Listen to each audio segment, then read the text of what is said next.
വീട് തന്നെയല്ലേ? അതെ. അപ്പൊ സാധനങ്ങൾ ഇറക്കട്ടെ സാർ? വരട്ടെ, ആളുണ്ടോ നോക്കട്ടെ. ഓ.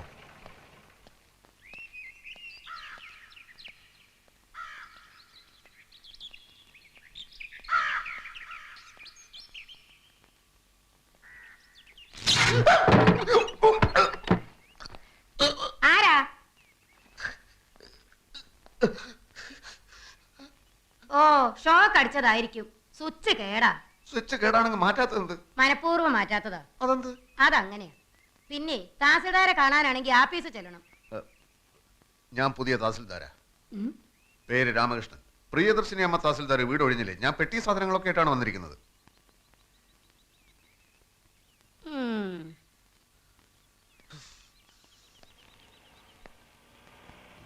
പെട്ടികൾ ഇറക്കട്ടെ സാർ? ഞാൻ പറയാടോ. ഓ. വീട് ഒഴിപ്പിക്കാൻ വന്ന മഹാനാരാ? ഞാനാ ഇപ്പോഴും ഇവിടുത്തെ തഹസിൽദാർ. പ്രിയദർശിനി അമ്മ? അമ്മയും ചേച്ചിയൊന്നുമല്ല. യെസ്, പ്രിയദർശിനി. മേഡം ഇത്ര ചെറുപ്പാണെന്ന് ഞാൻ അറിഞ്ഞില്ല. അതിവിടെ പ്രസക്തമായ ഒരു കാര്യമില്ല. തൽക്കാലം ചാർജ് ഒഴിയാൻ ഞാൻ തീരുമാനിച്ചിട്ടില്ല. അതുപോലെ തന്നെ ഈ വീടും. എന്നെ ഇവിടെ പോസ്റ്റ് ചെയ്തിരിക്കുകയാണ് മേഡം. ഒരു കസേരയിൽ 2 പേർക്ക് ഇരിക്കാൻ ബുദ്ധിമുട്ടായിരിക്കും. മേഡത്തിന് ഇവിടുന്ന് ട്രാൻസ്ഫറും എനിക്കിവിടെ പോസ്റ്റിങ്ങും. എന്റെ ട്രാൻസ്ഫറിന്റെ കാര്യം നിങ്ങളല്ലല്ലോ തീരുമാനിക്കേണ്ടത്. എന്റെ പോസ്റ്റിങ്ങിന്റെ കാര്യം എനിക്ക് തീരുമാനിക്കാമല്ലോ. ബോർഡിലുള്ള പ്രമാണിമാർക്ക് നിങ്ങളുടെ പോസ്റ്റിങ്ങിനേക്കാൾ പ്രധാനം എന്റെ ട്രാൻസ്ഫർ ആണെന്ന് എനിക്കറിയാം. അധികാരികളുടെ വിടുപണി ചെയ്യാൻ പ്രിയദർശിനി കിട്ടില്ലെന്ന് മനസ്സിലായപ്പോ കൂടുതൽ സംസാരിക്കാൻ എനിക്ക് താല്പര്യമില്ല. പെട്ടികൾ ഇറക്കാറായോ?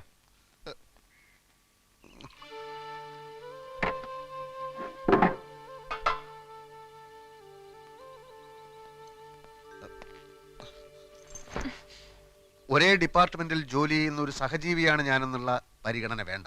ഞാനൊരു മനുഷ്യജീവിയല്ലേ? എനിക്ക് പറയാനുള്ളത് മുഴുവൻ പറഞ്ഞു തീരും മുമ്പ് മുഖത്തടിച്ചതുപോലെ വാതിൽ കൊട്ടിയടച്ചത് ധിക്കാരമാണ്. ഇവിടെ റവന്യൂ ബോർഡുണ്ട്, ഈ ഡിസ്ട്രിക്റ്റിൽ ഒരു കലക്ടറുണ്ട്, സംസ്ഥാനത്ത് വകുപ്പ് മന്ത്രിയുണ്ട്, ഭരണകൂടമുണ്ട്. കേവലം ഒരു തഹസിൽദാരായ നിങ്ങൾ എന്നെ പേടിപ്പിക്കാൻ നോക്കുകയാണ്. ഞാൻ ടാക്സി പിടിച്ച് പെട്ടി സാധനങ്ങളുമായിട്ടാണ് വന്നിരിക്കുന്നത്. 1/2 മണിക്കൂർ സമയം തരുന്നു. അതിനു മുമ്പ് വീട് ഒഴിഞ്ഞില്ലെങ്കിൽ ആ ജനലടക്കേ. ജനലടക്കം ഞാൻ സമ്മതിക്കില്ല. മര്യാദക്ക് വീട് ഒഴിയുന്നത് നല്ലത്.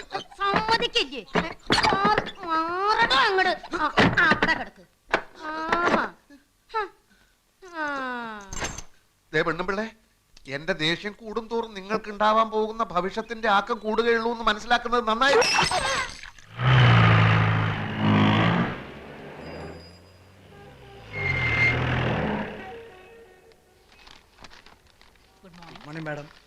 ആ തങ്കപ്പമ്പിള്ള വന്നോ? വരാറായി. അപ്പൊ വന്നില്ല? വന്ന ഉടനെ എന്നെ കാണാൻ പറയൂ. ഓ.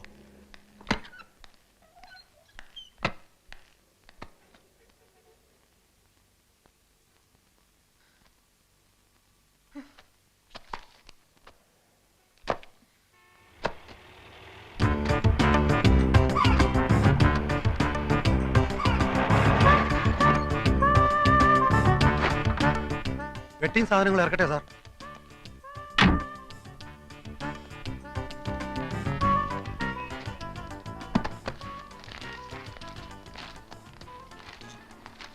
തഹസിൽദാർ അകത്തുണ്ടോ? എന്താ കാര്യം? കാര്യം, ഞാൻ കണ്ണപുരത്ത് ഡെപ്യൂട്ടി തഹസിൽദാരായിരുന്നു. ഇപ്പൊ ഇങ്ങോട്ട് ട്രാൻസ്ഫർ ആയി തഹസിൽദാരായിട്ട്. ആ സാർ ഇരിക്കും. ഇരിക്കണമെന്നില്ല, ഞാൻ മേഡത്തിനെ ഒന്ന് കാണട്ടെ. ആളെത്തിയല്ലോ അല്ലേ? സാർ, അതാണ് മുറി.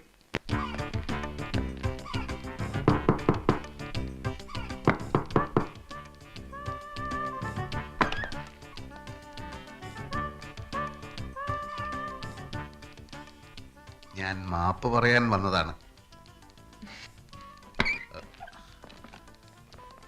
ഞാനങ്ങനെ ക്ഷോഭിച്ച് സംസാരിക്കാൻ പാടില്ലായിരുന്നു, പ്രത്യേകിച്ചും ഒരു സ്ത്രീയോട്. ഞാൻ കാരണം ഒരു ഗ്ലാസും പൊട്ടി. ഗ്ലാസ് ഞാൻ വാങ്ങിച്ചു തന്നേക്കാം. എവിടാ നാട്? നാട് ഇന്ത്യ. അയ്യോ മേഡം ഭയങ്കര തമാശക്കാരിയാണല്ലോ. ഇത്രയും ഞാൻ പ്രതീക്ഷിച്ചില്ല. പുറത്തു പോണം, ഞാൻ ഡ്യൂട്ടിയിലാണ്. ഇന്ററപ്റ്റ് ചെയ്യാൻ ഒരാളെ ഞാൻ സമ്മതിക്കാറില്ല. മേഡം എന്നോട് ഇത്തിരി ദയവ് കാട്ടണം. എന്റെ 2 പെങ്ങന്മാർക്ക് ഇവിടുത്തെ കോളേജിൽ അഡ്മിഷൻ പറഞ്ഞു വെച്ചിരിക്കുക. വീട്ടു സാധനങ്ങളൊക്കെ പാക്ക് ചെയ്ത് അമ്മ നാട്ടിൽ കാത്തിരിക്കുക. തഹസിൽദാരായി പ്രൊമോഷനായിട്ട് എന്റെ ആദ്യത്തെ പോസ്റ്റിംഗ് ആണിത്. മേഡം നല്ല മനസ്സ് വിചാരിച്ച് എനിക്ക് ചാർജ് ഒഴിഞ്ഞു തന്നില്ലെങ്കിൽ എന്റെ കാര്യം. ഇയാൾക്ക് കോമൺ സെൻസ് ഇല്ലേ? കാര്യം പറഞ്ഞ മനസ്സിലാവില്ലേ? പുറത്തു പോവാൻ. മാഡം ഞാൻ എടാ കുറുപ്പേ, നാരായണ, ഇയാൾ എന്നെ ജോലി ചെയ്യാൻ സമ്മതിക്കുന്നില്ല. മാഡം ഞാൻ ഗെറ്റ് ലോസ്റ്റ് ഐ സേ.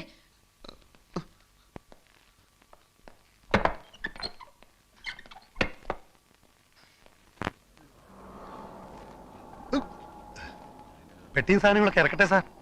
ഇയാൾ പെട്ടിയ സാധനങ്ങളൊക്കെ തീയിലിട്ട് ചുടറോ?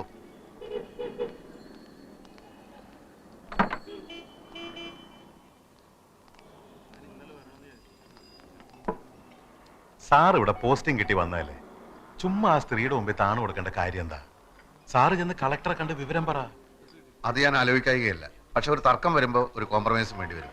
അങ്ങനെ എന്നെ വല്ലിടത്തേക്കും തൽക്കാലത്തേക്കും മാറ്റിയാൽ എന്റെ പരിപാടി മൊത്തം പൊളിയും. എങ്കിൽ കോടതി പോണം. അത് കൂടുതൽ പ്രശ്നമാണ്. ഒരു വിധി കിട്ടാൻ കാലതാമസം വന്നാൽ എന്റെ സിസ്റ്റേഴ്സിന് ഇവിടുത്തെ കോളേജിൽ അഡ്മിഷന് പറഞ്ഞിരിക്കുക. ഈ വന്യജീവിയെ ആക്രമിക്കാതെ കീഴടക്കാൻ പാടാ സാറേ. കീഴ് ജീവനക്കാരൊക്കെ അവരുടെ വീട്ടുജോലിക്കാരാന്നാ വിചാരം. കീഴ് ജീവനക്കാരുടെ കാര്യം പോട്ടെ, കളക്ടർ പറഞ്ഞാലും മന്ത്രിമാരിടപെട്ടാലും ഇവർക്ക് തോന്നുന്ന മട്ടിലെ കാര്യങ്ങൾ ചെയ്യും. കഴിഞ്ഞ ആഴ്ച ഒരു റവന്യൂ റിക്കവറി കേസ് ഉണ്ടായിരുന്നു. തിരി സാവകാശം കൊടുക്കണമെന്നും പറഞ്ഞ് പല ഭാഗത്തുനിന്നും വിളി വന്നതാ. അനുസരിച്ചില്ല. ഫൈറ്റ് ചെയ്യാൻ സാർ റെഡിയാണെങ്കിൽ ഞങ്ങളൊക്കെ സാറിന്റെ പുറകിലുണ്ട്. ഈ സത്വം ഏത് നാട്ടുകാരിയാ? ഒരു സൗഹൃദ സംഭാഷണത്തിന് സൗകര്യം കിട്ടിയാലല്ലേ അതൊക്കെ അറിയാനൊക്കൂ. എന്തായാലും എനിക്കിവിടെ തന്നെ പോസ്റ്റിംഗ് കിട്ടിയേ പറ്റൂ. കാര്യങ്ങൾ ശരിയാവുന്നത് വരെ ഒന്ന് കയറി താമസിക്കാൻ ഒരു സ്ഥലം കിട്ടിയാൽ നന്നായിരുന്നു. സ്ഥലമൊക്കെ കണ്ടുപിടിക്കാം. പക്ഷെ ആ സ്ത്രീയെ ഇവിടുന്ന് കെട്ടുകെട്ടിക്കുന്ന കാര്യത്തിൽ സാർ ഒരു വിട്ടുവീഴ്ചയും കാണിക്കരുത്. എന്റെ കർത്താവ് വിശ്വമിശിയായി.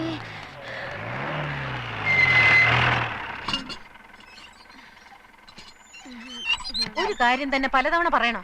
എങ്കിൽ പറയാം. ഞാൻ ഓഫീസിൽ നിന്ന് വരുമ്പോ സാധനങ്ങൾ വാങ്ങിച്ച് ഗേറ്റിൽ കാത്തു നിൽക്കണം. മനസ്സിലായോ? ഞാൻ നേരത്തെ വീട്ടിൽ നിന്ന് ഇറങ്ങിയതാ സാറേ. പലചരക്ക് കടയിൽ നല്ല തിരക്ക്.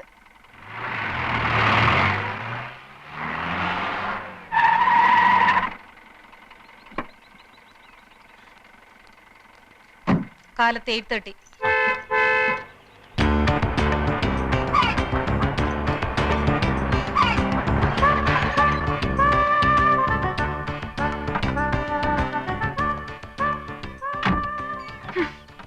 പെട്ടികൾ ഇറക്കേണ്ട ആവശ്യമില്ലല്ലോ സാർ. ഇറക്കണോ പെട്ടികള്?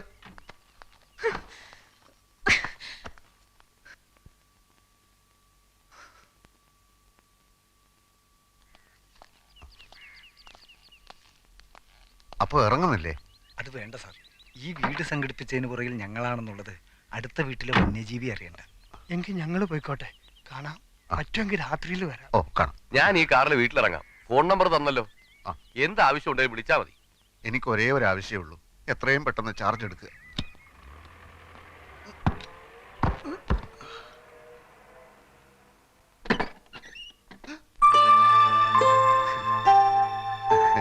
എന്റെ ഭാഗ്യത്തിന് ഇങ്ങനെ ഒരു വീട് ഒത്തുകിട്ടി. മാഡത്തിന് എപ്പോഴെങ്കിലും ആ വീട് ഒഴിയാൻ തോന്നിയാൽ ഇവിടെ ആവുമ്പോ എനിക്ക് എന്റെ പെട്ടി സാധനങ്ങൾ എടുത്ത് എളുപ്പത്തിൽ അങ്ങോട്ട് കയറാമല്ലോ. ആ, അത് നേരാ. പക്ഷെ ഞാൻ മരിച്ചു കഴിയുമ്പോഴായിരിക്കും ഇയാളുടെ പെട്ടി സാധനങ്ങളുമായിട്ട് ഇങ്ങോട്ട് കയറുന്നത്.